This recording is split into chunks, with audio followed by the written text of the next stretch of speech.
not just that. It's also that increasingly there's more broad collaboration between organizations. He doesn't mention crowdsourcing, but the idea of crowdsourcing is something that he would very much seize on. At least he doesn't mention it in the article you read today. And the second point, which kind of overlaps with that first point, this idea about this distributed institutional network of collaboration. The second point is the idea that a lot of this is free work that people are doing voluntarily, whether it's some guy, whether it's the millions of people who are launching their own private blogs, okay, for free, right, free content, or it's in this article, he especially, and elsewhere, he especially focuses on the idea of, open source computing. All right, so he's very keen on that as being sort of emblematic of this shift in the economy towards more collaborative and even less market-directed collaboration in, the computer field, but also more generally.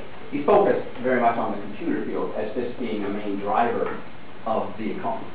He would say the main driver. Okay, so that's kind of in a nutshell, Yochai Benkler. And we'll we'll go into more detail with that, but I just wanted to kind of lay that out first and see. I just wanted to see what you guys caught out of it. So what I want to do really, to begin with, is sort of pick apart a little bit the required readings from last week. We already focused on Sunstein. The Corn Revere piece, you don't really have, you should read it and know what he's saying, but it's not that complicated, so I don't really want to focus on that right now. What was a complicated, theoretically dense article is the role piece on sort of critical theory, and we didn't get a chance to really get into that on critical theory and new media. So, cast your mind back 1 week, and what is he saying? What was he going on about? Or at least what was one idea? Or what are some names of scholars he was discussing, or anything? I don't recall the names of the scholars, but it seemed like he was talking about kind of the ingrained power that already has to do with the internet in terms of, just off the top of my head, like ICT providers. Yep. He would say that just the fact that they provide the access gives them the power.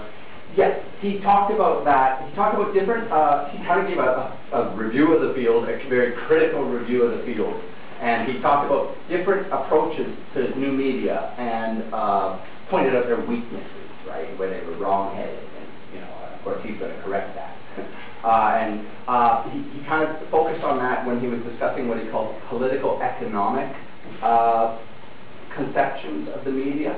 And he said that it's very kind of classically neo-Marxist, and it's very focused on the power of these corporations. And he said it's all very true, but we also have to focus on the possibilities and the actual realities of the ways in which people resist this, and the ways in which the internet is remains hard for these old media companies, or even giant new media companies, to contain and control. And how he put that out, where he's arguing we have to look for these sort of surprising or subtle areas that people can resist this kind of institutional and corporate and governmental power. And he related that to the French theorist Foucault, and in particular his ideas of power, which is kind of what I want to talk about.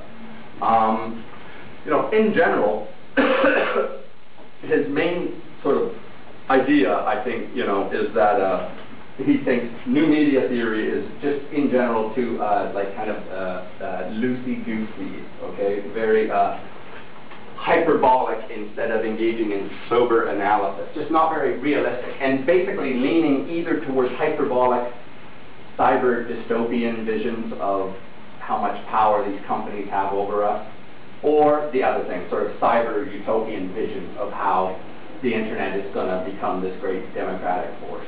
Okay? And he's saying, you know, both of these are not really grounded in, he's not so much focused on empirical case studies, not really grounded in rigorous theory, which is what he wants to put forward. You know, so he's arguing that, you know, new media scholarship needs to be more conceptually rigorous, chiefly by applying insights from the Frankfurt School of Critical Theory and other critical theorists like Foucault. Who has at least heard of the Frankfurt School of Critical Theory?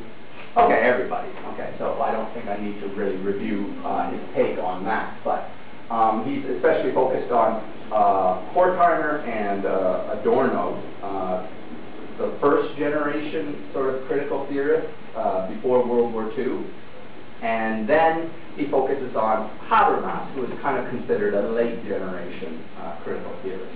Okay, and the first part of the article is kind of applying, especially, you know, Max Horkheimer and Theodor Adorno, the first generation critical theorists, applying them to theory in general, you know, and he's arguing that, you know, we need to apply them to how we think of power, how we conceive of reason, and how we deal with closure, which is how do you basically prove what you're saying. You know, that's important. Make sure you understand it, but it's the most straightforward part of the article, so I don't really want to review it. Unless you have any questions about it. Okay.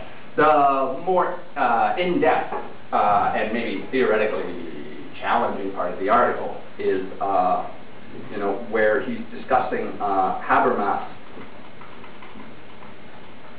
So you'll get all these juicy PowerPoints that you can use to kind of review Habermas and Foucault. All right.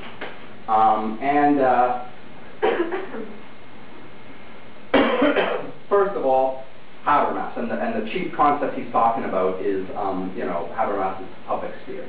Who has heard, at least heard of, Habermas and his idea of the public sphere? Okay, pretty much everyone. What's it all about? What's it all about, and how have countless theorists linked it to the internet? The main idea is free space or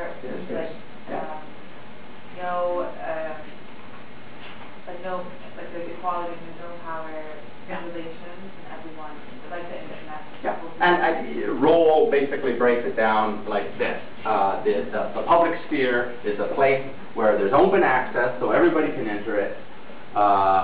It's a place of equality, or at least disregard for rank, and then it's a place of rational discourse and argumentation, and that this is really good for democracy. What else about it? What else can you say about the public sphere? Did you say it was anonymous as well? I don't know. You know, I'm not a Habermasian expert. I know that he argues that it's certainly focused on ideas. It's, you know, so it's anonymous, at least in a sense, in that, you know, your personality, or especially your rank, is disregarded. It's the quality of your ideas as they're debated with other ideas that kind of drives forward democracy. What else can we say about, you know, this public sphere idea? Well, you know, he, in his writings, he kind of historically situated it, all right, in these sort of 17th and 18th century urban spaces in the new cities that were forming with the newly prosperous bourgeoisie, where these people, these enlightened men, would gather in these coffee houses, and that's where this burst of sort of rational argumentation and democracy, you know, flowered historically. Okay, and then, you know, his main argument is that, but at the same time, when modernity and urbanity you know, the Gesellschaft, when it gave birth to this prosperity, all right, enough prosperity that these guys didn't have to be working in the field or defending their village, all right, enough prosperity that they could kind of afford to sit there and hash out these ideas over coffee, you know, and so he kind of, at the same time that modernity and urbanity and just even bureaucracy gave birth to this, it gave birth to kind of bad aspects of modernity, such as especially the power, the rising power of corporations, and he was focused especially on the rising power of like media corporations, publishers, the public relations, and he kind of argued that at the same time that modernity, including the printing, especially the printing press, right? These guys are hashing over books that they've read. At the same time, basically at the same time, it got co-opted and taken over by corporate interests and political interests, and they sort of perverted Enlightenment reason to very sort of technocratic, overly bureaucratic mentalities, overly scientific mentalities, overly capitalist. So they kind of perverted reason. He called it instrumental reason, and it just got taken over by technocrats and bureaucrats and big money interests, and fascists, and so on and so forth, all right? So what he argues is that we kind of need to get back to this space where, you know, where there's, like, you know, all of this good stuff. Now, how have theorists tried to relate this to the internet, and or how have theorists, you know, his theory has come under lots of attack? Well, like, traditionally, the media is supposed to be like an integral part of the public sphere. It's supposed to be the place where it can happen and to be the voice of the people. And with corporate media conglomerates happening in, you know, newspaper, television, and radio, they thought the internet was kind of like the source of this new public sphere because it was anonymous, it was sort of